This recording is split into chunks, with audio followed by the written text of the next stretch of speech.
on se retrouve aujourd'hui pour une nouvelle vidéo et j'ai très mal au bras parce que tadam, je viens de donner mon sang. Donc comme vous pouvez vous douter, cette vidéo, ça va pas parler de chaussures ou autre, pas encore. Mais on va parler du don du sang parce que, comme vous pouvez le voir, je viens de donner mon sang. Et je trouve que c'est un thème dont on parle pas assez. Enfin, j'en ai entendu parler seulement en terminale même, donc au lycée, mais fin du lycée. Et je trouve ça quand même dingue qu'on n'en parle pas assez, sachant qu'aujourd'hui, on est cruellement en manque de sang. Mais vraiment, vraiment.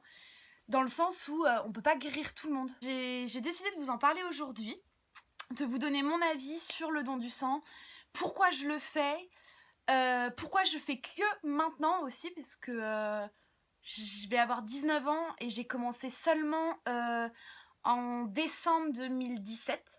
J'ai pas pu donner avant. Et ben voilà, je vais vous raconter tout ça, donc c'est parti.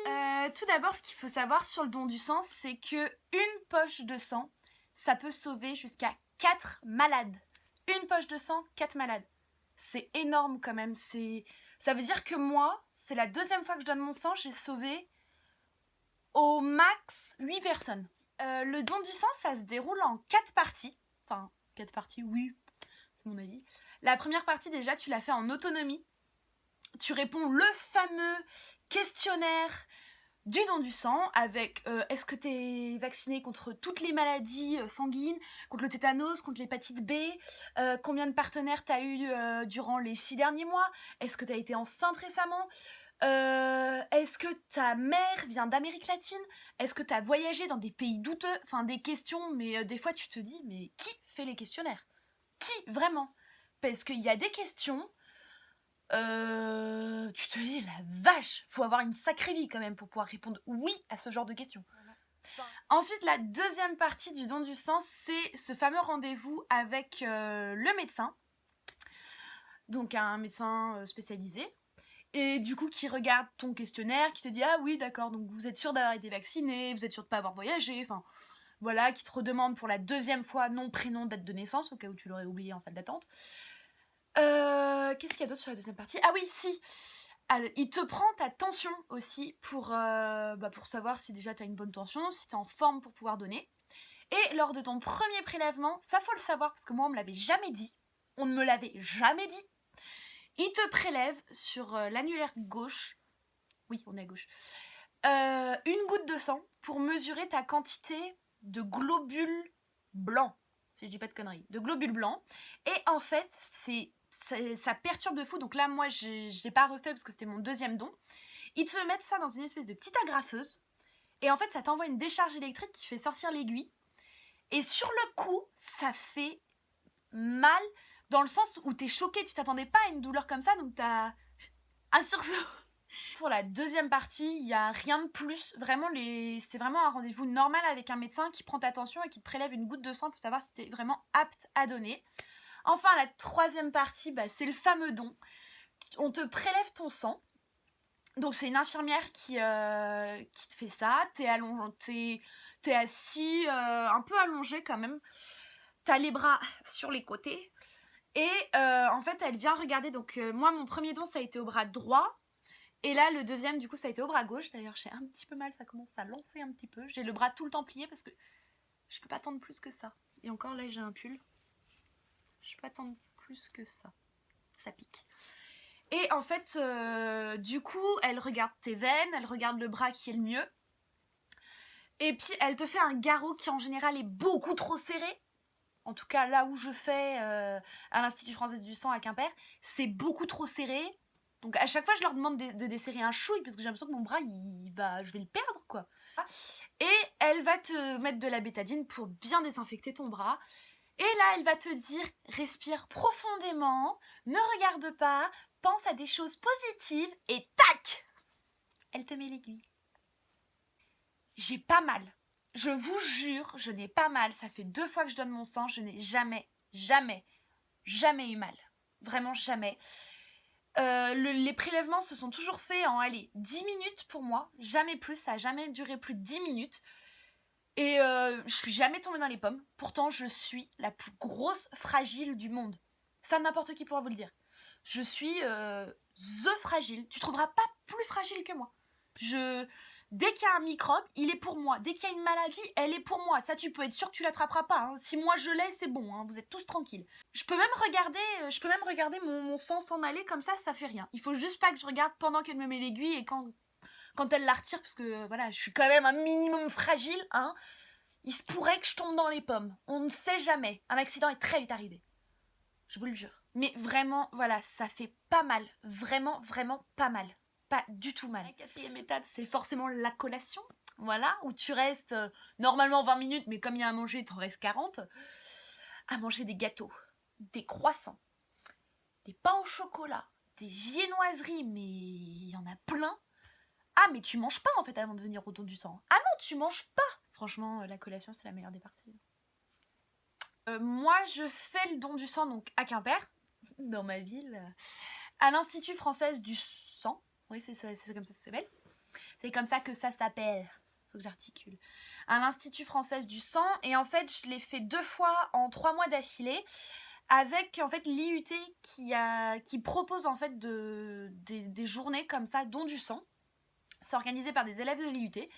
Et la première fois, moi, je me suis dit, bah écoute, pourquoi pas? J'ai jamais donné mon sang, j'ai jamais eu l'occasion, je sais pas comment ça se passe. Allez. Donc j'ai vu une première infirmière qui m'avait déjà bien expliqué comment ça se passait. J'ai rempli mon premier questionnaire. Ensuite, le médecin, je l'ai vu, il m'a dit, ah, c'est pour un premier don, bah, on va discuter un petit peu de vos appréhensions, de vos attentes, enfin comment vous voyez le don du sang. Que ce soit pour un don du sang, un don de plaquettes ou un don de plasma, c'est super bien encadré. Pareil, voilà, il y a toujours une infirmière qui te surveille pendant la salle de collation. T'es toujours encadré. À aucun moment t'es laissé là. Je donne mon sang seulement depuis décembre 2017. Parce qu'avant, j'étais pas majeure. Et faut forcément être majeure pour donner son sang. Je trouve ça un peu con. Parce que t'es recensé à 16 ans. Je pense que t'aurais le droit de donner à 16 ans. Pour moi, ça serait plus logique. T'es au moins à 16 ans. Parce qu'en plus, on manque de donneurs. Donc je vois pas ce qui les empêcherait. Donc oui, j'ai pas donné avant parce que j'ai pas eu l'occasion en fait d'aller donner.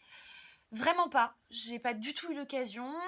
On m'en avait pas parlé avant. Enfin, j'avais entendu déjà des dons de sang dans mon lycée en terminale où on nous proposait de donner notre sang. Bah moi je pouvais pas parce que j'étais mineure. Quand j'ai été majeure, j'ai pas pensé en fait à aller à l'Institut français du sang pour dire bah voilà je souhaite donner mon sang. J'y ai pas du tout pensé, pourquoi j'en sais rien. Peut-être parce qu'on me l'a pas rappelé, peut-être parce que c'est pas quelque chose qui m'est venu naturellement. Et là c'est vrai que c'est la 2e fois que je donne mon sang avec l'IUT.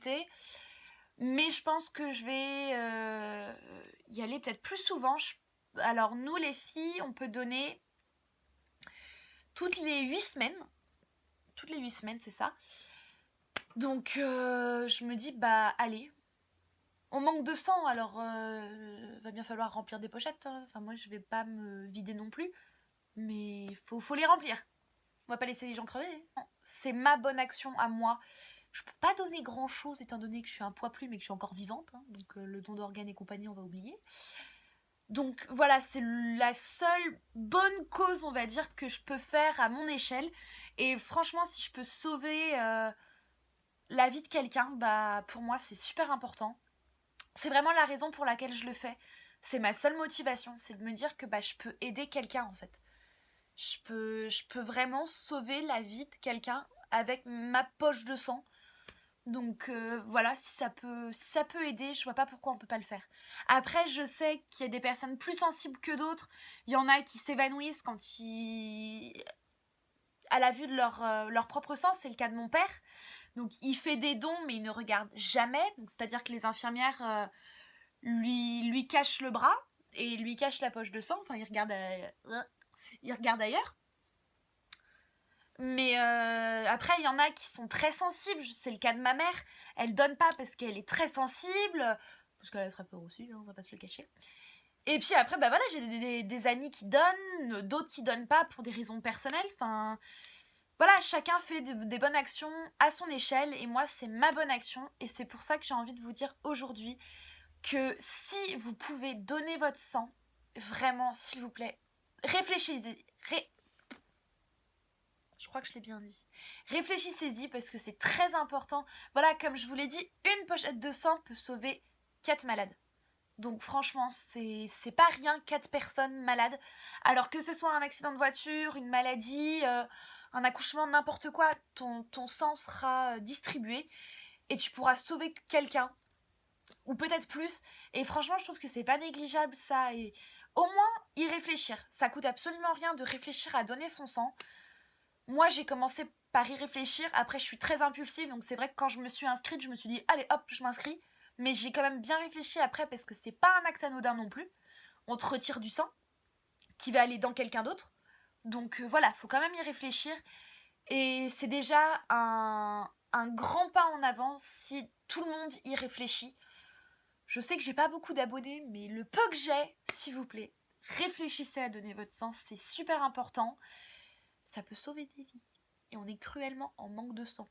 Donc il y a des gens comme moi qui sont très motivés pour donner, mais malheureusement, moi je suis un petit poids plume, je peux pas me vider de mon sang pour sauver tout le monde. J'aimerais bien, en toute honnêteté, j'aimerais pouvoir donner mon sang comme ça, hein. J'adorerais.